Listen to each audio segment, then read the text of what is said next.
Section number 3.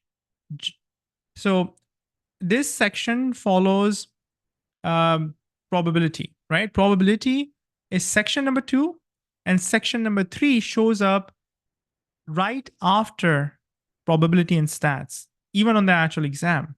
Okay. So as I mentioned, the specification flow, math, probability, and stats, ethics, ng-con, properties of electrical materials, that's the flow that you're going to see the questions more or less on the actual exam. Check out the NCEES sample exam, and it basically gives you the same flow. Same, just like the first few sections, same comments can be made about this, that overall it's a relatively easy topic, especially comparing it to the second half of the exam, where you have communications, linear system, Z transforms, Laplace transforms, Fourier series, Fourier transforms. Then you have Bode plots, a lot of very focused and specific and convoluted topics, basically, and convolution itself. Okay. So when we are dealing with the first 5 topics, not the big 5, but the first 5 topics on the exam, again, with the exception of math, the remaining 4 topics are relatively light topics, but we need to convert them into points, okay? Code of ethics. If you look at the NCEES specification for ethics, professional practice, and safety, they have a line item called code of ethics, then they have a line item called intellectual property, and then they have a line item called safety. So the big deal within code of ethics is the NCEES model law and rules.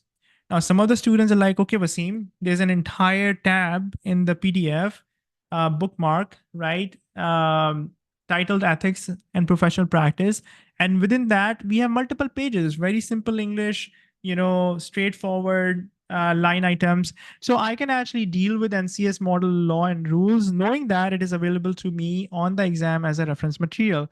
My recommendation, guys, it's already a light topic. You don't have to do any type of, you don't have to bang your head against the wall in order to understand some of these concepts. So don't short circuit it. I still recommend my students to go through all of those rules at least twice before the exam. Okay, actually twice before during your preparation in the first go, right? And at least once the week before the exam. The reason is that by reviewing them slowly and go through them slowly, it gives you an idea of, okay, these are the possible scenarios, right? That I have to take into consideration. And code of ethics problems, check out the NCEES sample exam.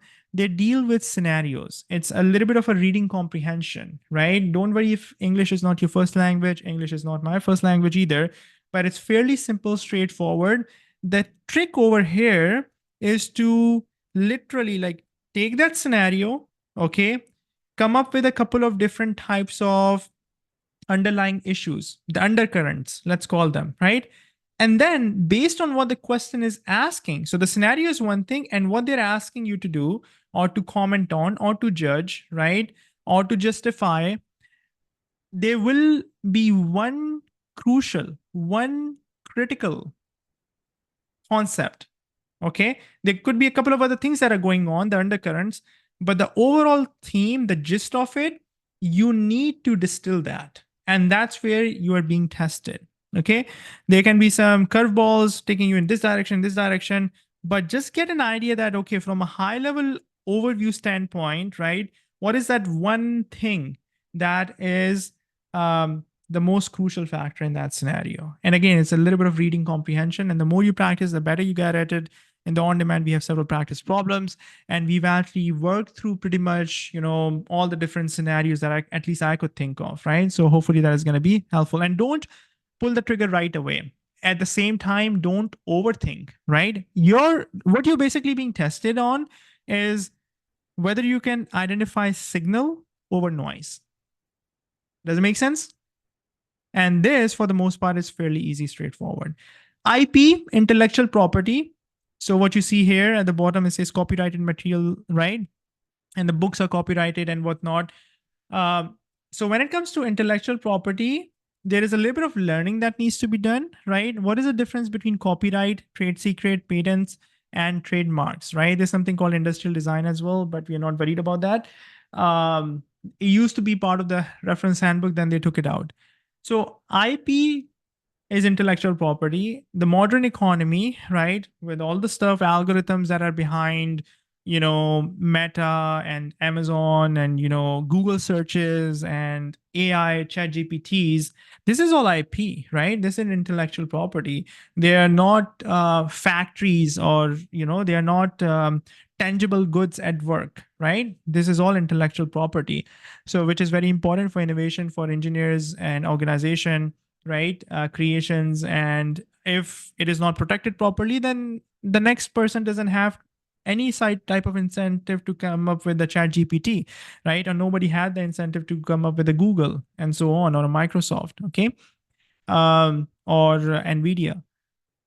So understand the differences between the different types of IP protection and figure out, learn which one of them is best suited. And we've done several practice problems. So unless you get yourself up to speed with this, you're not going to be able to solve it. So spend time and effort.